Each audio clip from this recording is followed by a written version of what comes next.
Assalamualaikum warahmatullahi wabarakatuh.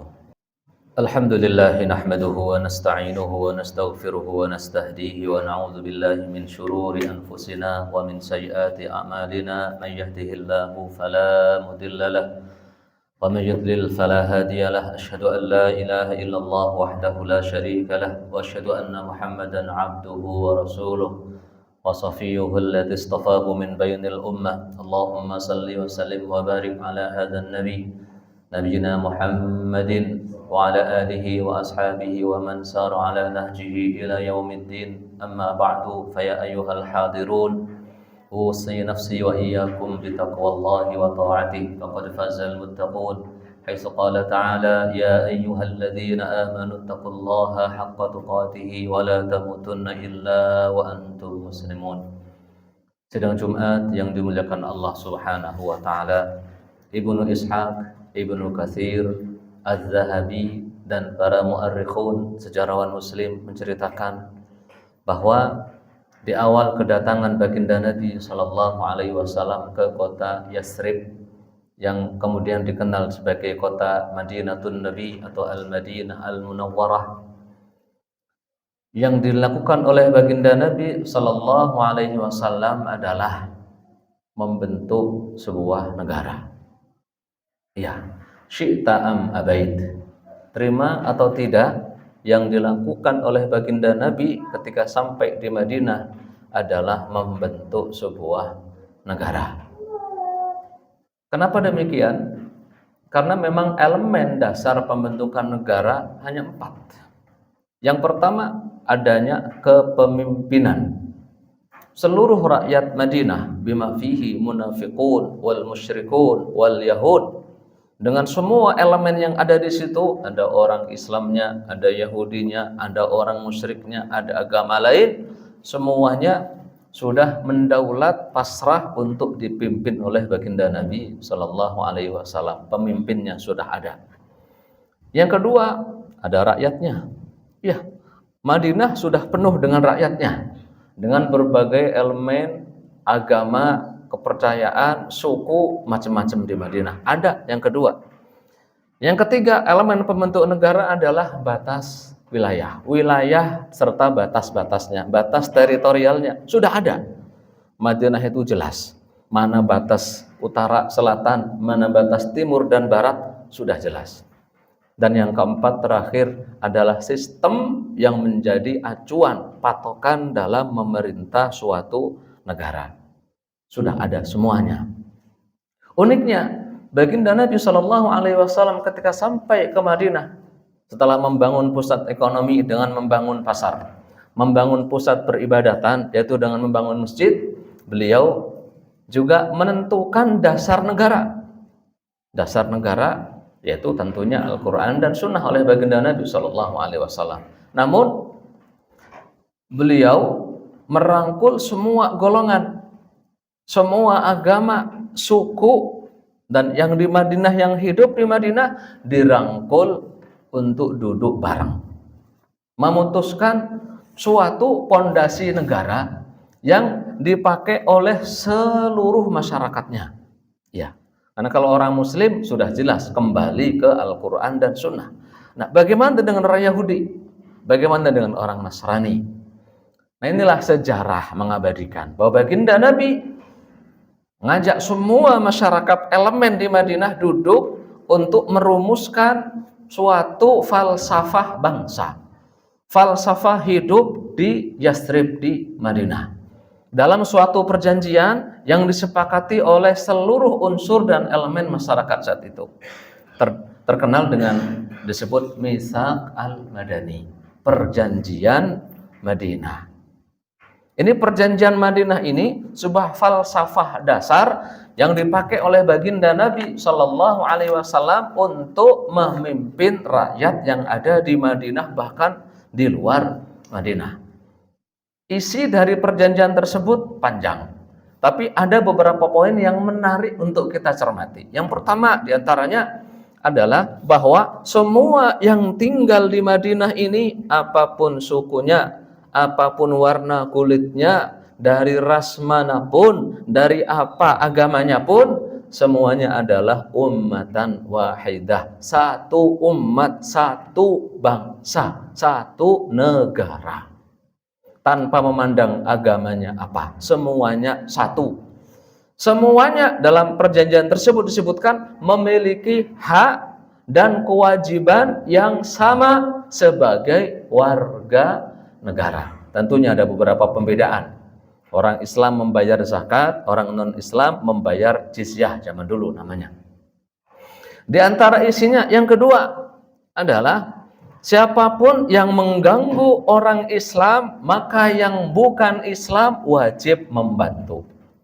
Sebaliknya, kalau ada yang mengganggu orang non-Muslim tinggal di Madinah, maka orang Islam yang ada di Madinah juga harus membantu, karena semuanya adalah satu bangsa.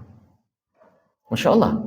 Yang ketiga, diantaranya ini banyak, berapa puluh poin. Yang ketiga, semua penganut agama bebas menjalankan agama dan keyakinannya masing-masing.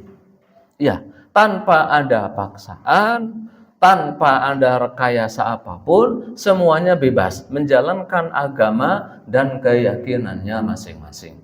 Karena jangan heran, baginda Nabi itu punya tetangga sebagian tetangganya masih Yahudi.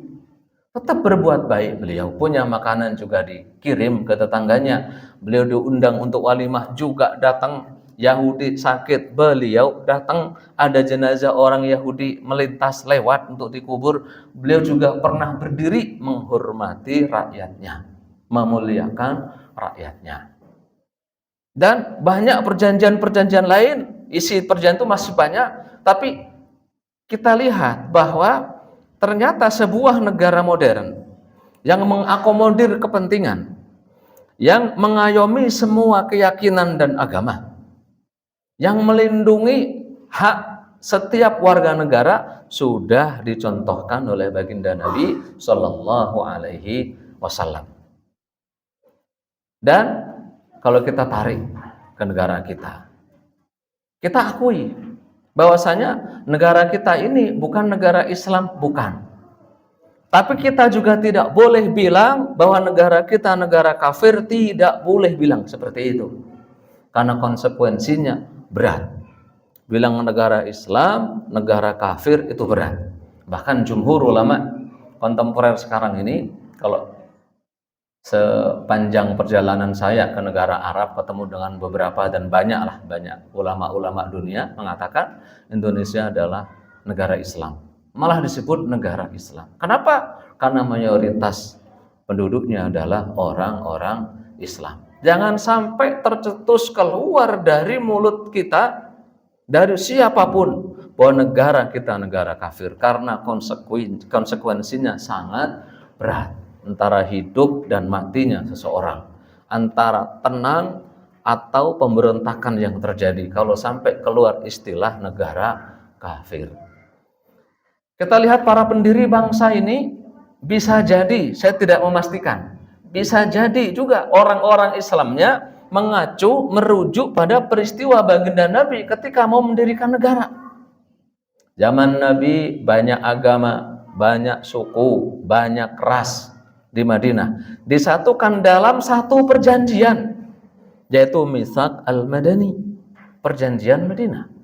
Makanya ketika bangsa ini mau berdiri, telah dijajah oleh bangsa-bangsa Eropa yang muta'awin, yang bekerja sama dengan bangsa kita sendiri untuk menjajah sesama bangsanya. Alhamdulillah, dengan rahmat Allah Subhanahu wa ta'ala kita merdeka.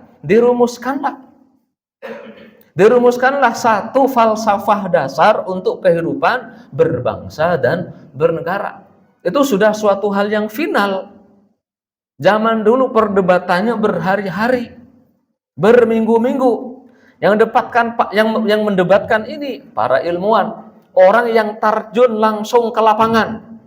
Jangan dikira politikus-politikus zaman dulu yang kita miliki itu, para pahlawan-pahlawan nasional kita, itu hanya sekup Indonesia. Enggak.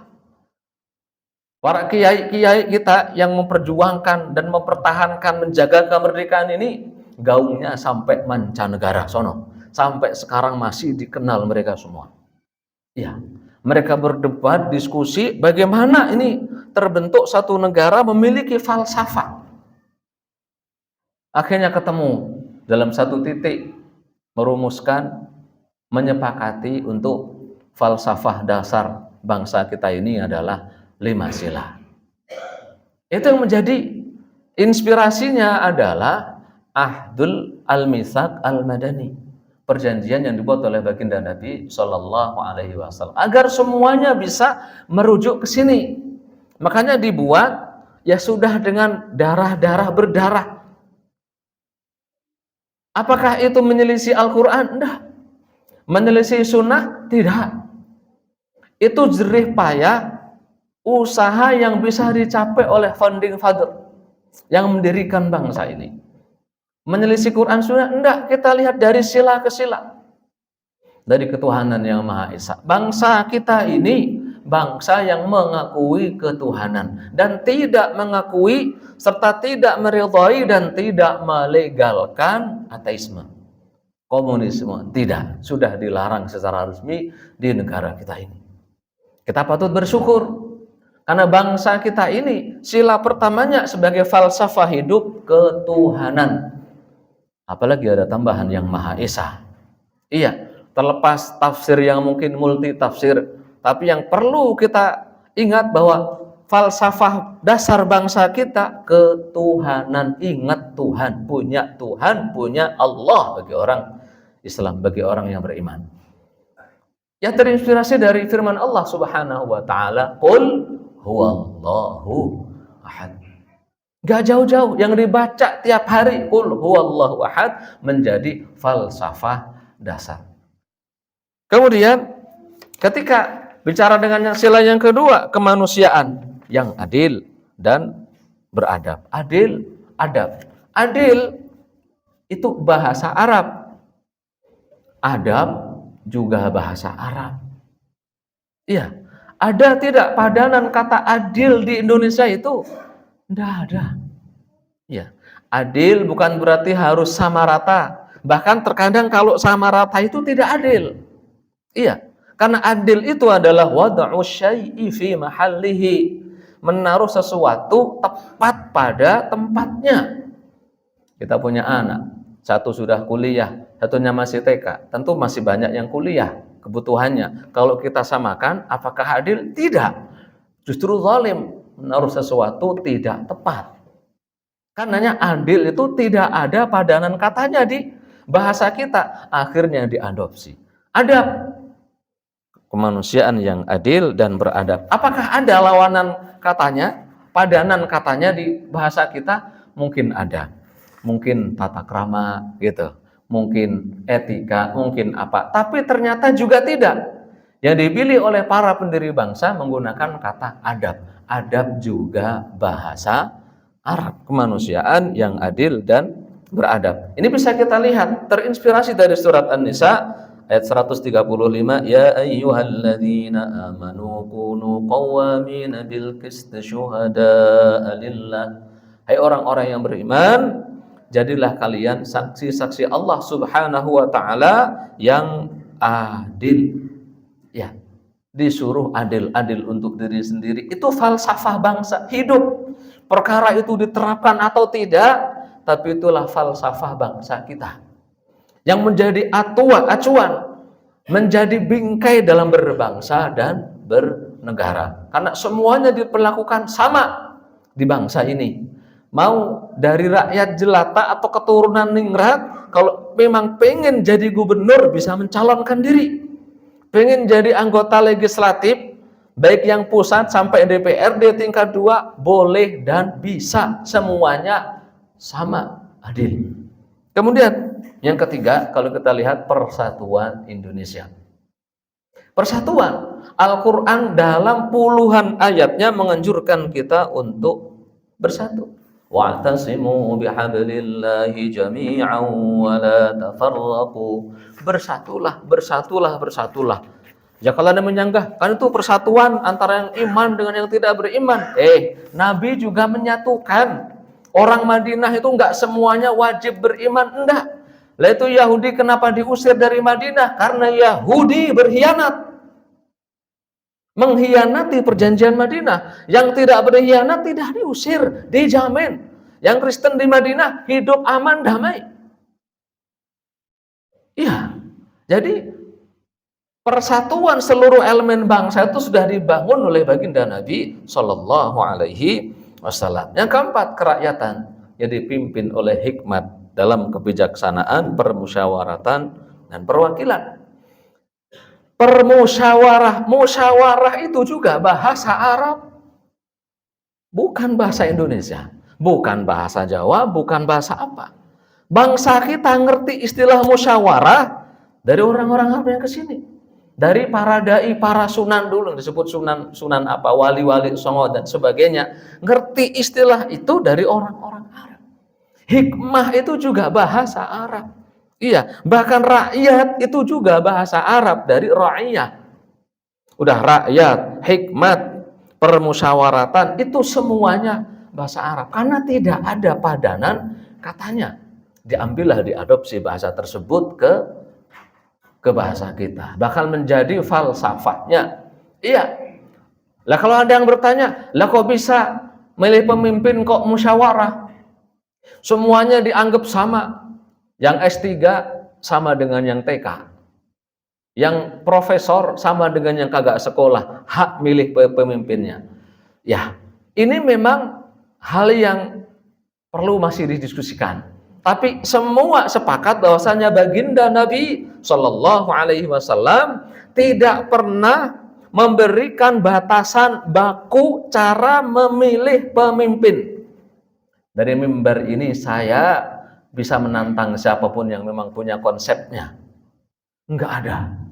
Baginda Nabi wafat dan beliau serahkan urusan bagaimana memilih kepemimpinan, siapa yang jadi pemimpin, itu diserahkan kepada umat.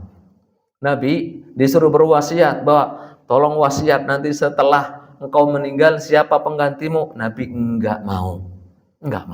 Makanya kita lihat suksesi kepemimpinan Abu Bakar, Umar, Utsman, Ali, Husain, Muawiyah, terus kemudian Abdullah bin Zubair, itu 7 yang paling masyhur zaman dulu. Itu semuanya berbeda-beda tergantung kondisi dan situasi saat itu. Abu Bakar As-Siddiq aklamasi. Udah, setelah berdebat beberapa kepala suku, beberapa pembesar Muhajirin dan Ansor sepakat aklamasi Abu Bakar As-Siddiq. Umar bin Khattab itu yang nunjuk Abu Bakar. Yang nunjuk langsung Abu Bakar. Kalau aku meninggal, penggantiku adalah Umar bin Khattab. Giliran siapa? Utsman bin Affan, itu dibentuk tim perwakilan dari banyak masyarakat. Tim ini yang memilih Utsman bin Affan untuk menjadi pemimpin. Jadi bagaimana cara pemilihan suksesi, bagaimana caranya, itu sepakat. Enggak ditentukan oleh baginda Nabi Shallallahu Alaihi Wasallam. Nah, bangsa ini sudah melalui banyak sistem, dari yang parlementer, yang presidensial dan sebagainya, itu akhirnya ketemu dengan cara seperti ini. Udah, ini sebagai sebuah kesepakatan. Anda tidak sepakat, berjuanglah dengan cara yang legal. Anda tidak setuju, berjuang, silahkan rubah, tapi dengan konstitusional, legal.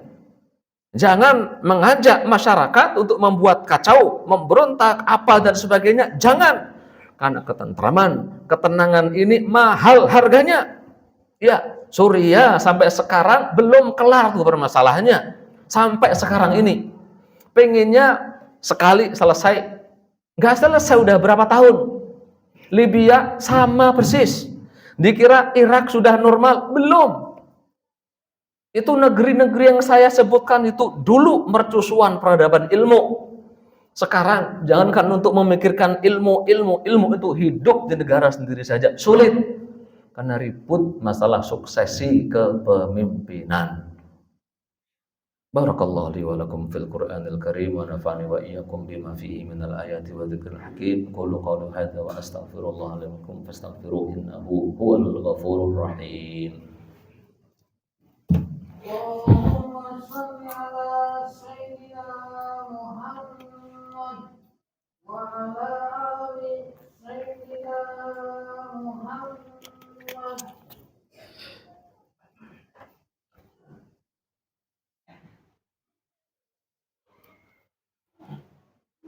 Alhamdulillah wa kafa wassalatu wassalamu ala habibina al-mustafa wa ala alihi wa ashabihi ahli sidqi wal wafa amma ba'du. Hadirin sidang Jumat yang dimuliakan Allah, yang terakhir adalah keadilan sosial bagi seluruh rakyat. Keadilan sosial, adil itu diperintahkan Al-Quran, diperintahkan oleh Nabi. Innallaha ya'muru bil adli, Allah memerintahkan keadilan. Innallaha ya'muru bil adli wal ihsan. Bahkan kalimat-kalimat ini, ayat ini selalu dibaca oleh khatib biasanya menjadi penutup dari khutbah Jumat, keadilan bagi seluruh rakyat. Nah sekarang dari kalimat tadi itu tidak ada yang berbenturan dengan Al-Quran, nggak ada yang berbenturan dengan sunnah. Kelima-limanya juga ini diperintahkan, bahkan bukan hanya tidak berbenturan, tapi bahkan diperintahkan, bahkan sebagian dari intisari ajaran Islam.